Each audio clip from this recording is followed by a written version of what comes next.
เพิ่งไม่ข้าวเพิ่นมันอะไรแปลงเฮือนแปลงปองคอยตกตีนโอ้ตีนคอยตกลงมือหันอยู่นี่แหละเนี่ยเราแปลงแล้วดิเป็นคนแล้วได้แบบนี้หูแปลงเฮือนแปลงซ่านแล้วดิเอาแป้งกันเลยมา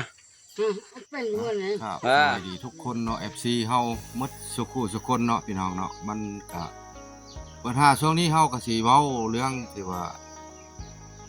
ทางที่ว่าสังคมโจมตีเนาะก็เอาบ่เลิกบ่ลาก็บ่แม่นเนาะเว้าเรื่องเก็บคนขี้คร้านนั่นแหละเนาะหลายคนก็มันเป็นผ้าดาบสองคมพี่น้องบางคนก็เว้าไปแง่ลบบางคนก็เว้าไปแง่บวกเนาะความจริงแล้วเว้าแปลงสิสรุปเนาะเพราะว่าบางคนก็ว่าโอ้เห็นดีให้เป็นหยังบ่ไปช่วยเหลือคนที่ว่าอันที่ว่าทุกคนยากนั่นอันนี้เขาก็ไปอยู่อันนี้มันเป็นที่ว่าคอนเทนต์เนาะคอนเทนต์ที่ว่า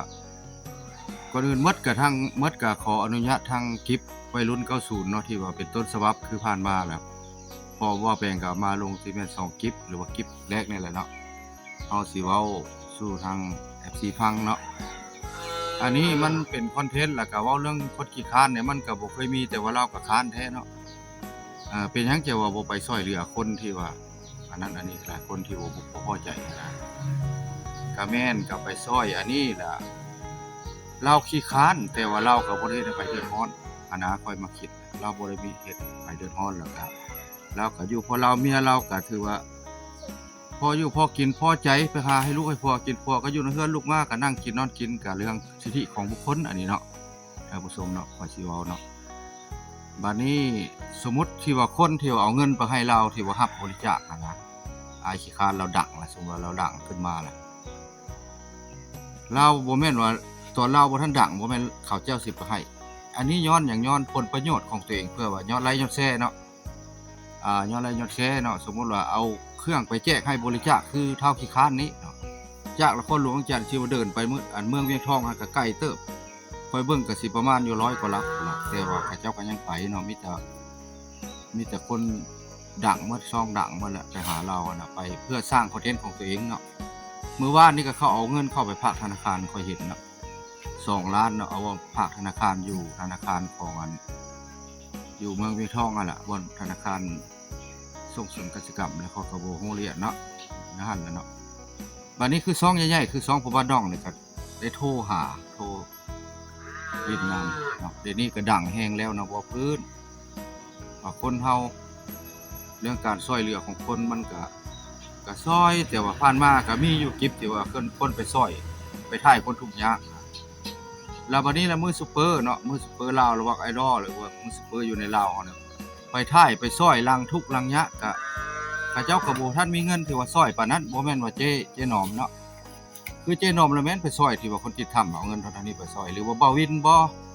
เอาเงินไปช่วยเหลือนะอันนี้ก็สิเว้ามันก็แม่นช่วยเหลืออันนี้มันเป็นที่ว่ากระแสที่ว่าภัยเข้าไปเนาะไปช่วยเหลือบ่แม่นว่าส่งเสริมผู้ที่ขาดไปช่วยเหลืออาศัยหวังยอดไลค์ยอดแชร์ผู้เจ้าหั่นล่ะคนเข้าไปเบิ่งคลิปฮะแล้วมันเลยกลายเป็นกระแสแต่ว่าให้ผิดมันบ่ผิดพี่น้องคือยุควัยรุ่น90เนาะเราก็ถ่ายมาก็หลายหลายปีเราก็มาดังอันเดียวในบางคนในสังคมนี่ก็อย่าลืมสมมุติว่าคนที่ออกมาเว้านี่บ่แม่นในประเทศไทยหรือประเทศลาวบ่แม่นออกมาเว้าที่ว่าบ่คักแต่ว่าค่อยบ่ได้เอาขึ้นหน้าปกเนาะอย่าแต่ว่าทุกคนให้เป็นคนดีมันเป็นไปบ่ได้หรอกมันก็มีผู้ดีผู้บ่ดีนั่นแหละความจริงแล้วภายท้ายมาอายเรามีเงินฝากธนาคารนี่แหละก็มีที่ว่าคนที่ว่าจ้างไปรีวิวเครื่องรีวิวของหลายบริษัทหลายจ่องเข้ามานี่ถ้าเบิ่งเด้อติดตามเบิ่งเด้อพี่น้องเด้อค่อยมีคลิปให้เบิ่งอยู่ดอกเนาะตัวนี้ค่อยมีคลิปให้เบิ่งอันนี้ค่อยอยู่เฮือนมื้อนี้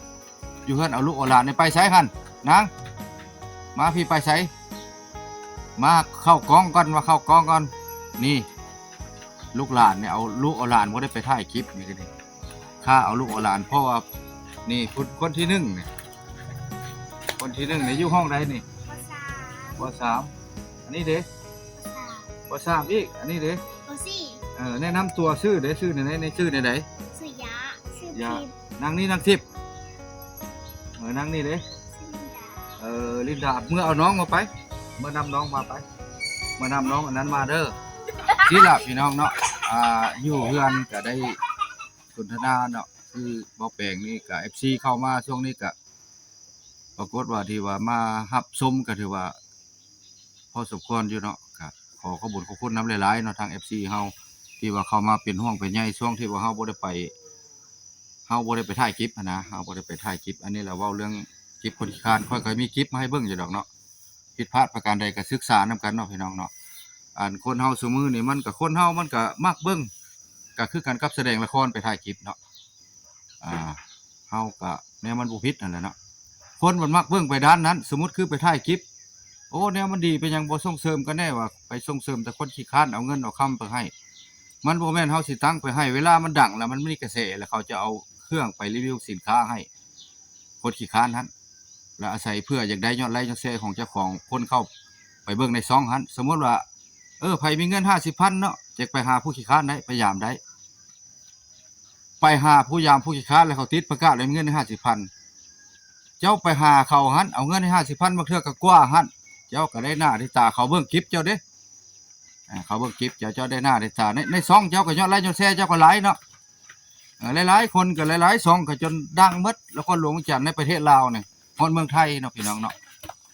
ไปชมคลิปกันเลยเนาะข้านได้ทุกคน โอ้คักแรกองค์อีกการเลยคักแรกเอาว่าโธ่บ่ธรรมดาเนาะลูกรอเจ้าก็เนาะองค์อีกการเนาะโอ้สปอนเซอร์เข้ามาหลายเนาะเจ้าเนาะ ช่วงนี้มีรีวิวเข้ามาหลายช่วงนี้มารีวิวแข โอ้ ว ดี อันน้ำยาสีฟันผู้ใดมียาสีฟันมารีวิวได้เด้อแขวนี่ ยาสีฟันมารีวิวแขวแล้วเนี่ย โอ้น้ำหอมมีพันน่ะถือว่าพันเนาะ ผ่านตอนนี้ยังลมกับ ผ่านเลย อันอู้รถเขาอยู่เวียงเขาทักมาเมื่อกี้นี่ว่าสิให้ขึ้นไปรีวิวอยู่เวียงแต่ว่าถ้าเบิ่ ไป ง รี เป็น วิวรถให้เขาเด้อองค์ขี้คร้านเด้อ สิคันไปได้บ่ไปเวียงจันทน์เขาจ้างมาไปน้ำคอยนี่ โอ้ไปไหนหั่นน่ะ ไปเนาะ อ่า โอเคคะแนนแต่ได้เงินไปเนาะ อู้รถแต่ละอู้นี่เข้ามาเลยองค์ขี้คร้านสิไปรีวิวให้ มีรถกับมียาปวดมันลูกมาเข้ามานี่2 อัน ป้าโธ่องค์ขี้คร้านนี่นั่นเลยขี้คร้านถึงเลยองค์ขี้คร้านเนาะ กับทูบโอ้ เขายังบอกท่านวีกินแล้ว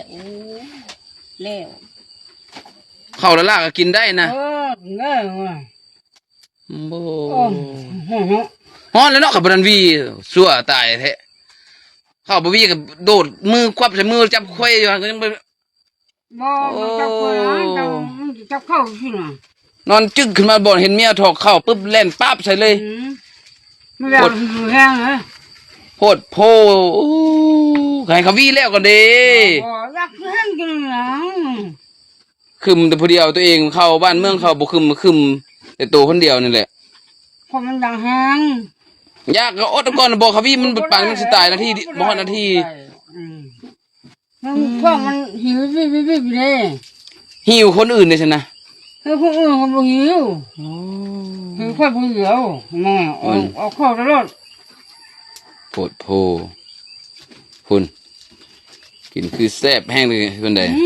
เอามา คุณของเรา โอ้องค์ขี้ข้านนี่เนาะ เอาลูกอะไรมาให้กินไหม เด้สั่งลูกเอาน้ำให้กินแล้ว มากินไหม จะไป น้ำน่ะหมูอยากเอาแล้วเหรอมาคุมลูกเอาน้ำให้กินคุมข้าววีบ่ทันแล้วก็โดดใส่ เอาของพ่อไปเลย โพดโพ พุ่งปังมา ตายแล้ว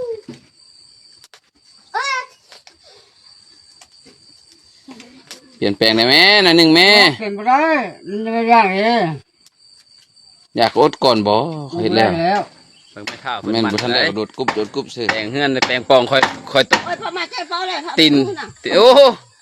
ตีนคอยตกลงมือหั่นอยู่นี่แหละเนี่ยเราแปลงแล้วดิเป็นคนแล้วได้บัดนี้ฮู้แปลงเฮือนแปลงซ่านแล้วดิเอาแป้งกันเลยมา เป็นหัวไหน ฮู้แปลงฮู้หยังแล้วได้บัดนี้ เป็นคนแล้วก็นี่บ่ตายแล้วก็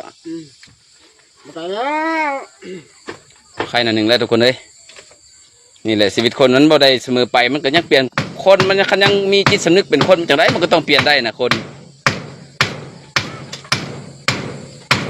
เฮาบ่แม่นหยังดอกเห็นเงินเห็นคำแล้วคนมันก็เปลี่ยนได้คันส่วนเฮ็ดละล่านี่เขาจ้างเขาจังสิเฮ็ดได้ฮอดมื้อนี้อันนี้เฮาเฮ็ดแต่เฮามีผลประโยชน์ให้อยู่แล้วเฮาก็ได้เขาก็ได้บ่แม่นเฮาข่อยบ่เฮ็ดจักเทื่อว่าเอาเปรียบคนมาเฮ็ดนำข่อยนี่ข่อยเป็นคนที่บ่เอาเปรียบคนอยู่แล้วถามรุ่นเฮือนเขานี่แต่ก่อนตอน กราบสบายดี FC ทุกคนเนาะอันนี้ล่ะก็เว้าเรื่องให้เบิ่งเนาะทางมื้อนี้ก็บ่มีคลิปลงแน่แล้วก็ให้อัปเดตเรื่องคลิปคนขี้คร้านนี่ให้เบิ่งเนาะเป็นสังคมที่ว่าออกมาที่ว่าเว้าโจมตีหลายแล้วออกมาอธิบายเบิ่งถ้าว่าผิดพลาดประการใดก็ขออภัยนำ FC เมิดสุขุสุคนเนาะหมดทุกท่านที่ว่าชมคลิปไผเข้ามาชมคลิปก็ให้อยู่ดีมีแฮงคลิปนี้ก็ได้เนาะทางช่องเบาแปลงก็ให้อยู่ดีมีแฮงกดไลค์กดแชร์หรือว่าเข้าติดตามกันไว้เนาะพี่น้องเนาะมื้อนี้ก็เอาลูกเอาหลานอยู่เฮือนนี่แหละพี่น้องคลิปนี้ก็ซ้ำนี้ละพอประมาณนี้แล้วเนาะพี่น้องเนาะผิดพลาดประการใดก็ขอโทษขออภัยนำพ่อนำแม่นำ FC เฮาเมิดสุขุสุคนที่ว่าเป็นคนที่ว่าเป็นกำลังใจตลอดมาเนาะทั้งฝั่งไทยและฝั่งลาวเฮาเนาะทั้งคนลาวเฮาเมิดทั่วหน้าและคนไทยเฮาคือกันเมิดสุขุสุคนคลิปนี้ก็ขอลาเมิดสุขุสุคนพี่น้องไปก่อนเด้อพี่น้องเฮาได้ลูกหลานก็ได้เนาะ